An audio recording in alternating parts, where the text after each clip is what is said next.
I've got a question for you. Who lives here? This video is all about how decor, furniture, even fabrics can play an important role in the storytelling of your images. They can be AI generated images like these in Midjourney or traditional renderings that you get out of D5. So I want to break down a couple different things that help tell a story, because I feel like storytelling is something that's so underappreciated in image making. And in my opinion, it separates what's a good image and a bad image. And you can leverage these little details to do a lot of the talking for you. So what I mean by that is, if I'm looking at this image, it looks like super traditional, super old school. And now ask yourself, what kind of person would live here? This is like super old school. This is like, my grandma's grandma or something. Like, now I'm kind of creating this avatar of like an older person who lives here. And I'm going off of the fabrics, right? The curtains here, the draperies, right? All the trinkets and everything. A younger person wouldn't live here. And I hope you're catching, what I'm saying here. Moving on to the next one, completely different atmosphere, right? You've got slightly more modern furniture, right? But it's covered in stuff.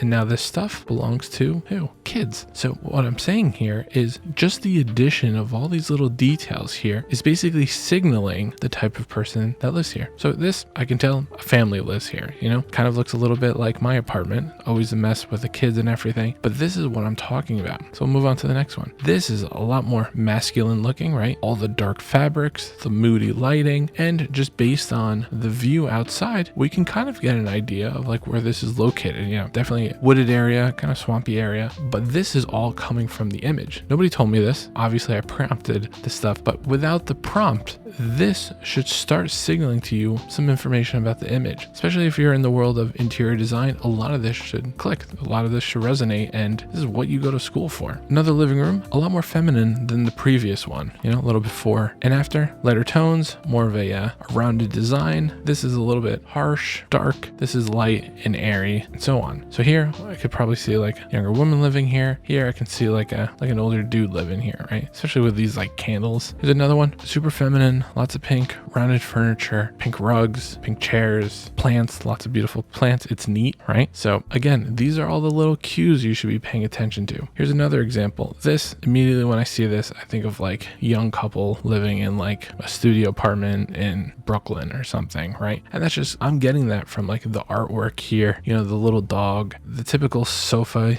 people go out their first sofa, and just like the clutter, because you're in such a small space in a little shoebox. And like, think about all the things I'm saying, right? From just one image that I spent 5 seconds looking at, right? This is all coming from like typical things you see, patterns you see. Highly recommend just like studying real estate images, what they're targeting that audience for, even Pinterest, and even generating them, almost like a little quiz. That's kind of why I'm doing this, because I think there's a skill here that people kind of forget. Because what happens is, your client will be like, hey, I need XYZ, and we just do that, and we kind of forget all these little details that make a space feel lived in, basically adding that story. Again, you don't want to get too cluttered. I think this is a little too cluttered, but it's also part of the narrative here, right? Then here, this is definitely a lot more upscale, especially with like the type of sofa, it's kind of like a cloud sofa, super high-end materials. We've got metals and woods, really expensive looking artwork, especially with the light fixtures. It just has that aesthetic. And another thing with, generating images, whether renderings or AI, is just like the consistency, right? Like, we've got high-end finishes, high-end fixtures, high-end furniture, right? But here it's kind of like low-end rugs, low-end clothes. Here it's kind of like the same vibe. So again, it's got to be consistent. And that's really the biggest thing about image making. If you have something that sticks out like a sore thumb, it's going to kind of take away the focus of your image. But if it's all cohesive, it's much easier for someone to kind of follow along, right? So here's another one, a little bit, more cozy, lots of woods. Wood has a lot of warmth to it, as opposed to like something like paint or like stone, where it can sometimes feel a little cold. And this, kind of makes me think this is like middle of the US,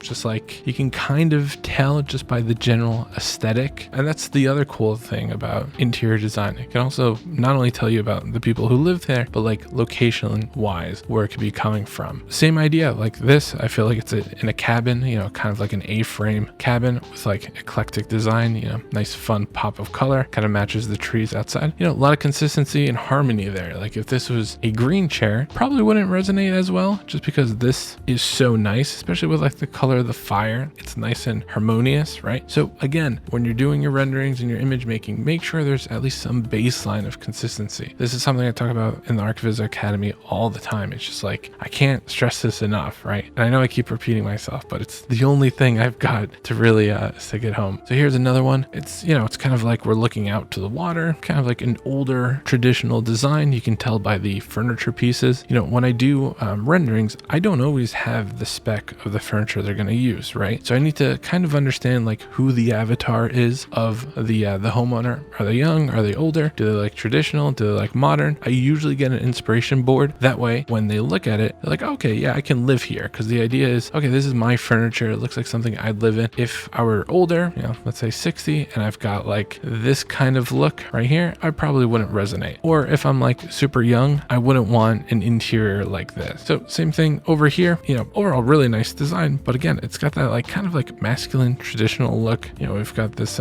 tufted sofa, right? We've got a lot of like dark woods, not super modern, right? Again, consistency, it's cohesive, we like it, but again, that's for like a different type of person. Each of these images, in my opinion, represent different people, right? And this one I kind of did, you know, I said it was rundown, poor condition, and immediately I was like, oh, this is something out of like The Last of Us, right? And like, why do I say that? It's like, I think of like the rubble, right? And just like the clutter, like the dirty plates, just like the stuff left over, like it's been abandoned, like wildlife growing, you know, the walls are falling apart, it's been abandoned for a bit, you know, like dust and dirt everywhere. But again, that's that consistency that I'm talking about. Anyways, wanted to put this video out there, just kind of explain a little bit about the storytelling aspect, because whenever I do my webinars, this is something people always struggle with, and no better way to illustrate this than to literally show you different examples. So if you have any comments about this, you know, drop it below, happy to answer it. And I have a link in the description for my upcoming webinar. So if you made it this far, please think about liking and subscribing to the video. Really helps the channel out. See you next time.